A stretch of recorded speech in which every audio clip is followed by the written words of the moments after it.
ರೇವಣ್ಣಗೆ ಜಾಮೀನು ನೀಡಲು ವಕೀಲರು ಮನವಿಯನ್ನ ಮಾಡಿಕೊಂಡಿದ್ದಾರೆ. ಸಂತ್ರಸ್ತೆ ಸಿಕ್ಕಿದ್ದಾರೆ. ರೇವಣ್ಣಗೂ ಕೂಡ ಕಿಡ್ನಾಪ್ಗೂ ಸಂಬಂಧ ಇಲ್ಲ. ಜಾಮೀನು ಮಂಜೂರು ಮಾಡಲು ವಕೀಲರು ಮನವಿಯನ್ನ ಮಾಡಿಕೊಳ್ಳುತ್ತಾ ಇದ್ದಾರೆ. ಈಗಾಗಲೇ ಜಾಮೀನು ನಿನ್ನೆ ನಿರೀಕ್ಷಣಾ ಜಾಮೀನಿಗೆ ಸಲ್ಲಿಸಿದ್ರು, ಅದು ವಜಾ ಆಗಿತ್ತು. ಈಗ ಮತ್ತೊಮ್ಮೆ ನ್ಯಾಯಾಧೀಶರ ಮುಂದೆ ಹಾಜರುಪಡಿಸಿದಂಥ ಸಂದರ್ಭದಲ್ಲಿ ಅವರ ಪರ ವಕೀಲರು, ರೇವಣ್ಣ ಪರ ವಕೀಲರು ಜಾಮೀನಿಗೆ ಕೇಳಿಕೊಳ್ಳುತ್ತಾ ಇದ್ದಾರೆ. ಮಹಿಳೆಯೂ ಕೂಡ ಸಿಕ್ಕಿದ್ದಾರೆ. ಅವ್ರನ್ನ ರಕ್ಷಣೆ ಮಾಡಲಾಗಿದೆ. ಈ ಕಿಡ್ನಾಪ್ಗೂ ರೇವಣ್ಣ ಅವ್ರಿಗೂ ಸಂಬಂಧನೇ ಇಲ್ಲ ಅಂತ ರೇವಣ್ಣ ಪರ ವಕೀಲರು ಈಗ ನ್ಯಾಯಾಧೀಶರ ಮುಂದೆ ಕೇಳಿಕೊಳ್ಳುತ್ತಾ ಇದ್ದಾರೆ, ಮನವಿಯನ್ನ ಮಾಡಿಕೊಳ್ತಾ ಇದ್ದಾರೆ, ಜಾಮೀನನ್ನ ಕೊಡಿ ಅಂತ ಹೇಳಿ. ಎಲ್ಲ ರೀತಿಯಲ್ಲೂ ಕೂಡ ತನಿಖೆಗೆ ಸಹಕಾರವನ್ನ ಕೊಡ್ತೀವಿ, ವಿಚಾರಣೆಗೆ ಹಾಜರಾಗ್ತೀವಿ ಅಂತ ಹೇಳಿ. ಬಟ್ SIT ಹೇಳ್ತಾ ಇದೆ ಇದು ಅತ್ಯಂತ ಗಂಭೀರವಾಗಿರುವಂತಹ ಆರೋಪ ಇದಾಗಿದೆ.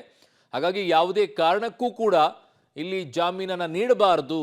ಕಾರಣ ಅವರು ಶಾಸಕರು, ಮಾಜಿ ಸಚಿವರು, ಪ್ರಭಾವಿ ರಾಜಕಾರಣಿಗಳು, ಪ್ರಭಾವವನ್ನು ಬೀರಬಹುದು ಅನ್ನೋ ಕಾರಣಕ್ಕೋಸ್ಕರ ಸಾಕ್ಷಿನಾಶ ಆಗಬಹುದು ಅನ್ನೋ ದೃಷ್ಟಿಯಿಂದ ನನ್ನ ಸಹೋದ್ಯೋಗಿ ಕ್ರೈಮ್ ಬ್ಯೂರೋಯಿಂದ ನರಸಿಂಹಮೂರ್ತಿ ನನ್ನೊಂದಿಗೆ ಸಂಪರ್ಕಕ್ಕೆ ಸಿಗ್ತಾ ಇದ್ದಾರೆ. ನರಸಿಂಹಮೂರ್ತಿ, ಈಗ ನ್ಯಾಯಾಧೀಶರ ಮುಂದೆ ಇಬ್ಬರು ಕೂಡ SIT ಪರ ವಕೀಲರು ಆಗಿರ್ಬೋದು, ರೇವಣ್ಣ ಪರ ವಕೀಲರು ವಾದವನ್ನ ಮಂಡಿಸ್ತಾ ಇರೋದು ಏನಿದೆ? ಯಾವ ರೀತಿಯಾಗಿ ವಾದವನ್ನ ಕೇಳ್ಕೊಳ್ತಾ ಇದ್ದಾರೆ? ಅರುಣ್, ಕೆಲವೇ ಕ್ಷಣಗಳ ಹಿಂದೆ HD ರೇವಣ್ಣ ಅವರನ್ನ ಮೆಡಿಕಲ್ ತಪಾಸಣೆಗೆ ಒಳಪಡಿಸಿ ಇದೀಗ ಕೋರಮಂಗಲದ NGB ಕ್ವಾರ್ಟರ್ಸ್ನಲ್ಲಿರೋ ಮಾನ್ಯ ನ್ಯಾಯಾಧೀಶರ ಮನೆಗೆ ಹಾಜರುಪಡಿಸಲಾಗಿದೆ. ಇವತ್ತು ಭಾನುವಾರವಾಗಿರೋದ್ರಿಂದ ರಜಾ ದಿನ, ಹೀಗಾಗಿ ಕೋರಮಂಗಲದ ಜಡ್ಜ್ರವರ ನಿವಾಸದಲ್ಲಿ ಕೆಲವೇ ಕ್ಷಣಗಳ ಹಿಂದೆ ರೇವಣ್ಣ ಅವರನ್ನು ಪ್ರೊಡ್ಯೂಸ್ ಮಾಡಲಾಗಿದೆ. ಆ ದೃಶ್ಯಗಳನ್ನು ಕೂಡ ಗಮನಿಸ್ತಿರಬಹುದು. SIT ಈ ಆರೋಪಿತ ಸ್ಥಾನದಲ್ಲಿರ್ತಕ್ಕಂಥ ರೇವಣ್ಣ ಅವರನ್ನು ಪೊಲೀಸ್ ಕಸ್ಟಡಿಗೆ ಕೊಡಬೇಕು, ಅವ್ರ ಮೇಲೆ ಗುರುತರವಾದಂಥ ಆರೋಪಗಳಿದ್ದಾವೆ, ಸಂತ್ರಸ್ತ ಮಹಿಳೆಯನ್ನು ಕಿಡ್ನಾಪ್ ಮಾಡಿದ್ದಾರೆ, ಹೀಗಾಗಿ ಪೊಲೀಸ್ ಕಸ್ಟಡಿಗೆ ನೀಡಬೇಕು ಅನ್ನೋ ನಿಟ್ಟಿನಲ್ಲಿ ಮನವಿಯನ್ನು ಮಾಡ್ಕೊಳ್ತಿದ್ದಾರೆ ಅನ್ನೋ ಮಾಹಿತಿಗಳು ಲಭ್ಯವಾಗ್ತಿದೆ.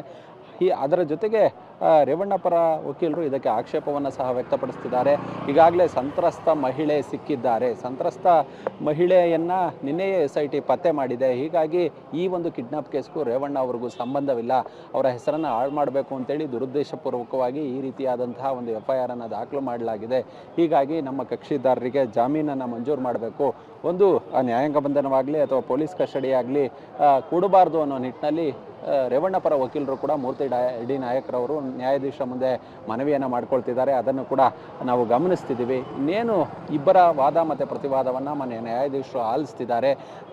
ರೇವಣ್ಣ ಅವರಿಗೆ ಪೊಲೀಸ್ ಕಸ್ಟಡಿಗೆ ಒಪ್ಪಿಸ್ತಾರಾ ಅಥವಾ ನ್ಯಾಯಾಂಗ ಬಂಧನಕ್ಕೆ ಕೊಡ್ತಾರಾ ಅಥವಾ ಜಾಮೀನನ್ನು ಕೊಡ್ತಾರಾ ಅದನ್ನು ಗಮನಿಸಬೇಕಾಗುತ್ತೆ. ಅದು ಇನ್ನೇನು ಕೆಲವೇ ಕ್ಷಣಗಳಲ್ಲಿ ಆ ತೀರ್ಪು ಕೂಡ ಹೊರಬರಲಿದೆ. ಹೀಗಾಗಿ ಈಗ ದೊರೆಯತಕ್ಕಂಥ ತೀರ್ಪೇನಿದೆ ಅದರ ಮೇಲೆ ರೇವಣ್ಣ ಹಾಗೂ ಅವರ ವಕೀಲರ ಮುಂದಿನ ನಡೆ ನಿರ್ಧಾರವಾಗುತ್ತೆ. ಸದ್ಯ ಕೋರಮಂಗಲದ NGB ಕ್ವಾರ್ಟರ್ಸ್ನಲ್ಲಿ ಸಾಕಷ್ಟು ಜನರು ಕೂಡ ಸೇರಿದ್ದಾರೆ. ಈಗಾಗಲೇ ರೇವಣ್ಣ ಅವರ ಅಭಿಮಾನಿಗಳು ಸಾಕಷ್ಟು ಜನ ಕೂಡ ಕುತೂಹಲದಿಂದ ನೋಡ್ತಿದ್ದಾರೆ. ಅದೆಲ್ಲವನ್ನು ಕೂಡ ಗಮನಿಸ್ತಿದ್ದೀವಿ. ಸೌತ್ ಈಸ್ಟ್ DCP ರವರ ನೇತೃತ್ವದಲ್ಲಿ ಈಗಾಗಲೇ ಬಂದೋಬಸ್ತನ್ನು ಕೂಡ ಮಾಡಿಕೊಳ್ಳಲಾಗಿದೆ. ಸುಮಾರು 6:30 ಸುಮಾರಿಗೆ ನ್ಯಾಯಾಧೀಶರಿಂದ ಸಮಯವನ್ನು ಕೂಡ ಪಡೆದುಕೊಳ್ಳಲಾಗಿತ್ತು.